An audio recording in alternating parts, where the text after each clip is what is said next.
Bonjour à tous, dernier exercice sur les lois continues. Ensuite, je considère qu'on aura terminé le chapitre. Et donc après, révision, et je vous donnerai des sujets en fait, les sujets de l'année dernière ou des sujets de bac blanc. Donc ce numéro 68, page 225, il y a quand même pas mal de difficultés. Alors pour le premièrement, on avait grand X, c'était la variable aléatoire. On choisit 60 pièces et on compte le nombre de pièces triangulaires. Donc on reprend notre rédaction classique, ça normalement ça pose pas de difficulté. On dit soit x, la variable aléatoire, égale au nombre de succès. On définit un succès, on considère qu'un succès est le tirage d'une pièce triangulaire. Et donc, grand X suit une loi binomiale de paramètres n égale 60, parce on prélève au hasard 60 pièces dans le stock. Et la proportion de pièces triangulaires, c'est 40%, 40 sur 100, donc 0,4 pour le paramètre de succès. Voilà, ça c'était facile. Après, calculer à l'aide de la calculatrice la probabilité P de X compris entre 20 et 28. Donc ça, c'est nouveau.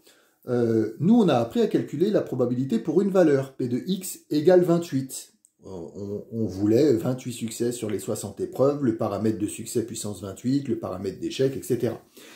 Et là, on ne peut pas se permettre de faire P de X égale 20, plus P de X égale 21, plus P de X égale 22, etc.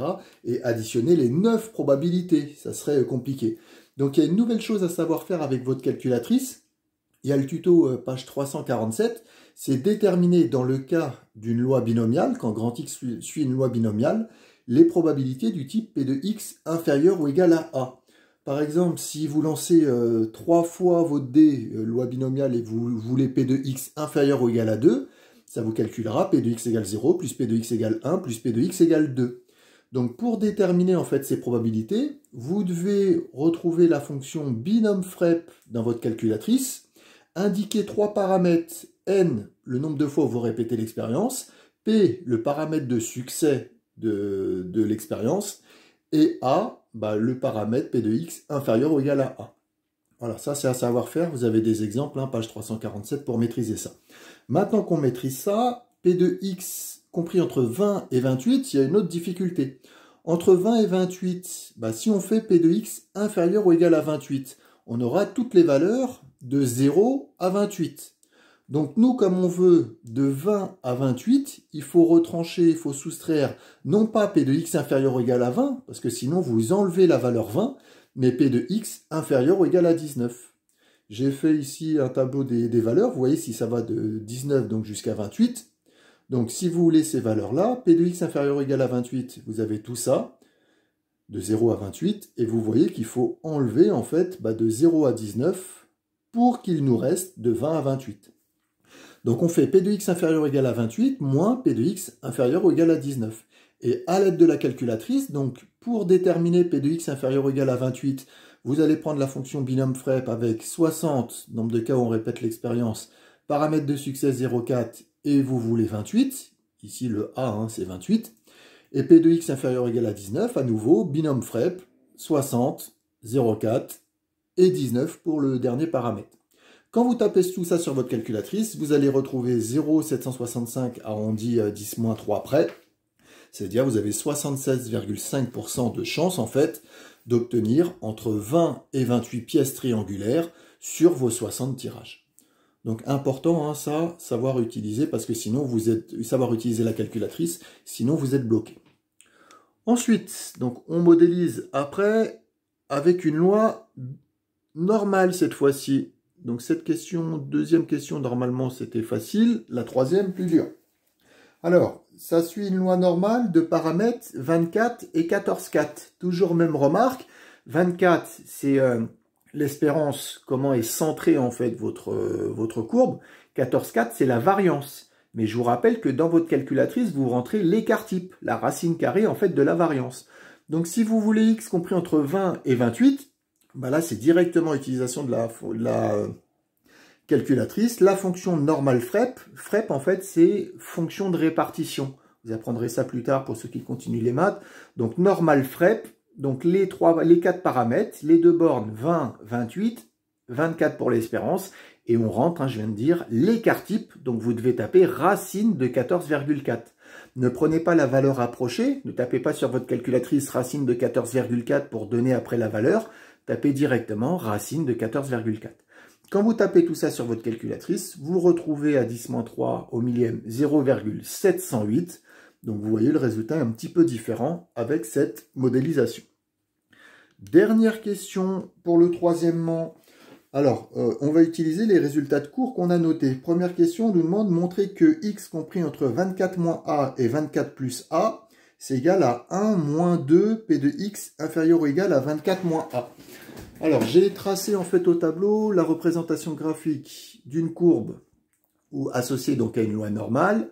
Alors, mu, on va dire, c'est 24, d'accord? Donc, centré sur 24. Là, vous avez 24 plus a, 24 moins a.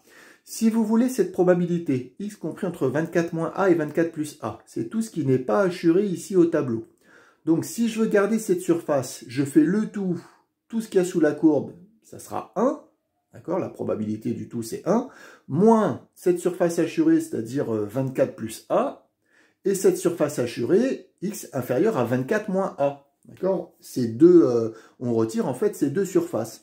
On a noté dans le cahier de cours que ces deux surfaces, elles sont égales, étant donné qu'il y a une symétrie par rapport à la droite d'équation x égale 24. Ça veut dire que ces deux surfaces sont égales, et donc que ces deux probabilités sont égales. Donc, on pourrait remplacer 1 moins 2 fois P de x supérieur à 24 plus A, ou 1 moins 2 fois P de x inférieur ou égal à 24 moins A, étant donné que ces deux probabilités sont égales. On choisit de l'exprimer avec x inférieur ou égal à 24 moins A, donc c'est égal à 1 moins 2 fois P de x inférieur ou égal à 24 moins A. J'ai noté, hein, car les deux probabilités ici sont égales. En fait, c'est comme si cette probabilité-là, on la remplaçait par P de x inférieur ou égal à 24 moins A.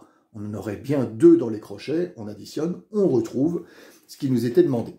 Alors, cette question, en déduire, donc on va utiliser la question précédente, que P de x compris entre 24 moins a et 24 plus a égale 0,9, ça équivaut à P de x inférieur ou égal à 24 moins a égale 0,05. Alors, P de x entre 24 moins a et 24 plus a égale 0,9.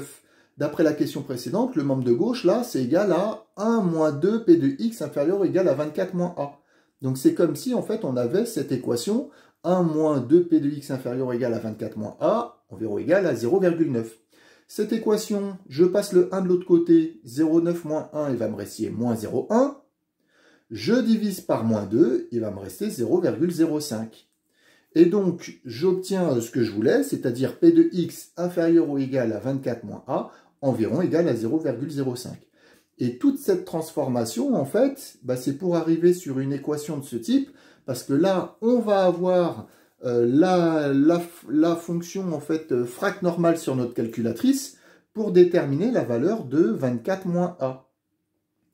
Donc, P de x inférieur ou égal à a égale 0,05. Si vous tapez avec la fonction frac normale, ou si vous utilisez en fait la table des valeurs des probas qui est juste à côté, vous retrouvez pour la valeur de a 18. D'accord? Mais là, c'est juste la valeur de a dans ce cas présent, hein, pas 18 quand je remplace ici. D'accord? J'aurais pu mettre t si vous voulez, ça aurait peut-être été un petit peu plus facile. P de x inférieur ou égal à t égale 0,05, t c'est 18. Donc, si mon t c'est 18, ça veut dire que ça, là, 24 moins a, ça fait 18. 24 moins a égale 18, ça va vouloir dire que, si je passe de l'autre côté et que je résous, a égale 6. Je remplace 24 plus 6, ça fait 30. Et donc, la probabilité que x soit compris entre 18 et 30 est égale à 0,9. Ce qui veut dire que au moins 90% des pièces, on aura entre 18 et 30 pièces triangulaires dans au moins 90% en fait des cas. Voilà, à savoir faire, refaites-le. Si vous avez eu du mal en fait avec cet exercice, vous pouvez chercher le numéro 54, page 220. Ça ressemble beaucoup et il est corrigé également à la fin du livre. Voilà, examen blanc donc et des sujets à partir de la semaine prochaine.